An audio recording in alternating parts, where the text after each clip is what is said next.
আগের যে পুরনো ভোটার কার্ডগুলো রয়েছে সেই ভোটার কার্ডগুলো আপনারা চাইলে পিভিসি ভোটার কার্ড অর্থাৎ ডিজিটাল যে ভোটার কার্ড রয়েছে সেগুলো অর্ডার করতে পারেন বা ফ্রিতেই কিন্তু বাড়িতে নিয়ে আসতে পারেন। তো কীভাবে করবেন চলো দেখে নিন।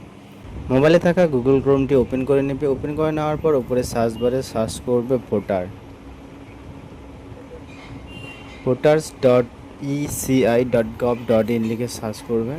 ফিল ফ্রম এজ যে আছে এখানে ক্লিক করে দেবে। ক্লিক করে দিলেই তোমাদের সামনে এরকম একটা ইন্টারফেস চলে আসবে, যেখানে তোমাদের যদি নিজের হয় তাহলে সেলফি ক্লিক করে তোমাদের ভোটার কার্ড নাম্বারটা দিয়ে দিবে, এবং যদি আদার্স হয়, আদার্স হলে আদার্সের করে ক্লিক করবে। ক্লিক করার পর তোমাদের যে ভোটার কার্ড নম্বর সেটা এখানে বসিয়ে দিবে।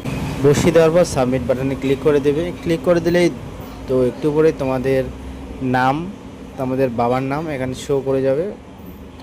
ভালো করে দেখে নেবে, নেওয়ার পর যদি ঠিকঠাক থাকে ওকে করে দেবে। ওকে করে দিলে তোমাদের এখানে চারটা যে অপশন শো হবে সেই চারটা অপশন এখানে দেখার বিষয় মনোযোগ সহকারে শুনবে। এখানে আসার পর জাস্ট তোমার 3 নম্বর যে অপশনটা সেটা ক্লিক করে দিয়ে ওকে করে দেবে। ওকে করে দিলেই তোমাদের যে সামনে সেই ফর্মটি ওপেন হয়ে যাবে। তোমরা এখানে জাস্ট চোখ বুলিয়ে নেবে। তো এখানে সব কিছু ফিল আপ করা আছে, তার জন্য নেক্সটে ক্লিক করে দেবো। এখানেও দেখতে পারবে নেক্সট, তার মানে এখানে সব কিছু ফিল আপ করা আছে নেক্সট। এই সাইডে কিন্তু আমাদের এখানে নেক্সট বলে কোনো লেখা নাই, যার জন্য আমাকে কি করতে হবে, নেক্সট লেখাটা করার জন্য দেখো এখানে কোনো একটা যেটা এটা কোনো কিছু সিলেক্ট করে নেবে। অপশন যেগুলো আছে বাদ আছে আমাদের ফিল আপ করা নেই, তার জন্য এখানে কিন্তু নেক্সট অপশনটা নেই। তো এখানে লস্ট হারিয়ে গেছে, ডিস্ট্রয়, এটা নষ্ট হয়ে গেছে, যা ডিস্ট্রয়ের মাঝখানে যে অপশন এটা আমি সিলেক্ট করে নেব। নেক্সটে ক্লিক করে দেবো।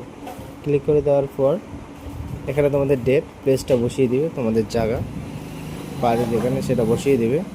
বসিয়ে দিয়ে নেক্সটে ক্লিক করে দেবে। নেক্সটে ক্লিক করে দেওয়ার পর এখানে সাবমিশন লাস্ট, এখানে ক্যাপচার যা আছে সেটা বসিয়ে দিবে।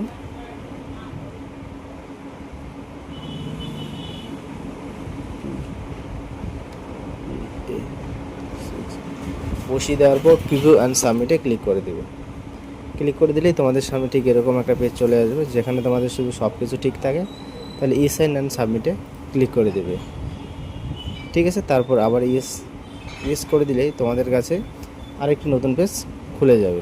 তো এরপর এখানে আমাদের আধার নম্বর বসিয়ে দিয়ে গেট ওটিপিতে ক্লিক করার পর এখানে ওটিপিটা আমরা বসিয়ে দেবো। বসিয়ে দিয়ে টিক মারে চেক করে দেবো, আর সাবমিট অপশানে ক্লিক করে দিলেই কিন্তু আমাদের যে নতুন ভোটার কার্ড আপডেট বা নতুন ভোটার কার্ড ডিজিটাল ভোটার কার্ডের যে অ্যাপ্লিকেশন সেটা কিন্তু কমপ্লিট হয়ে যাবে।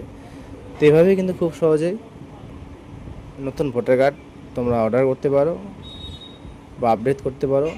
ঠিক আছে, তো আমি আর করলাম না, কারণ আমার ভোটার কার্ড তো আছে, তার জন্য আমি লাস্ট স্টেপ করলাম না। ঠিক আছে, তো তোমাদের ভিডিওটা কেমন লাগলো, যদি ভালো লাগে অবশ্যই একটা লাইক করে দিও, একটা কমেন্ট করে দিও।